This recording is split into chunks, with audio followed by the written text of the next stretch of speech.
Blake Brooks knows a lot about drug addiction and how it works. He's been a practicing doctor for the last 13 years. But after studying the disease, there was only so much he could do when heroin made its way into his personal life. His story in this special report. He kind of lost a little bit of life in his eyes, I think. Dr. Blake Brooks knew something was different about his son, Lucas. His behavior had just changed,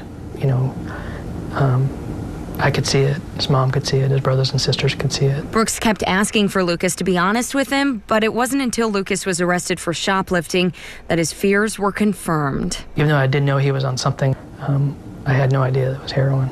Brooks had Lucas stay in jail for a week, then put him in a rehab center. Just 4 days after he left rehab, Lucas overdosed and died. Lucas is a very gentle soul.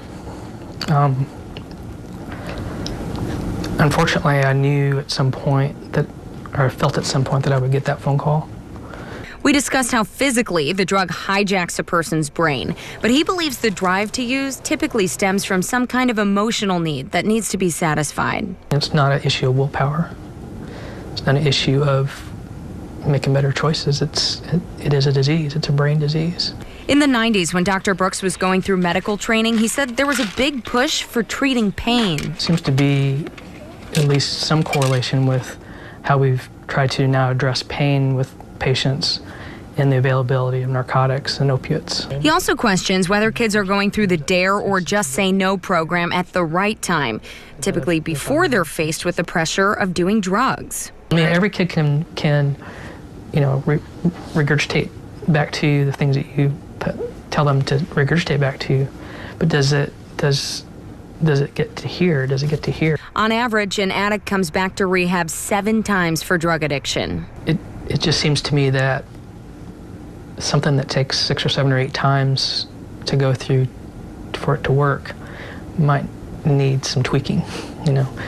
Is it addressing the right issues with the addict or the user? Brooks hopes that by opening up about Lucas and his life, he can make some sort of an impact.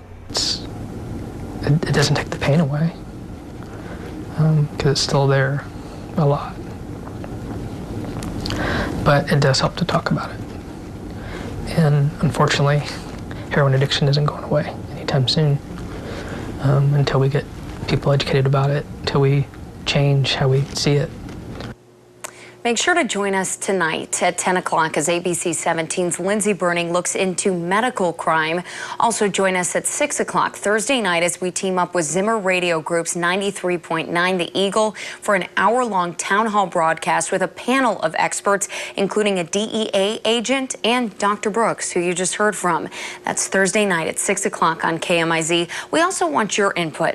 Make sure to go to our website, abc17news.com, to submit your questions on the opioid epidemic. We'd love to answer those for you.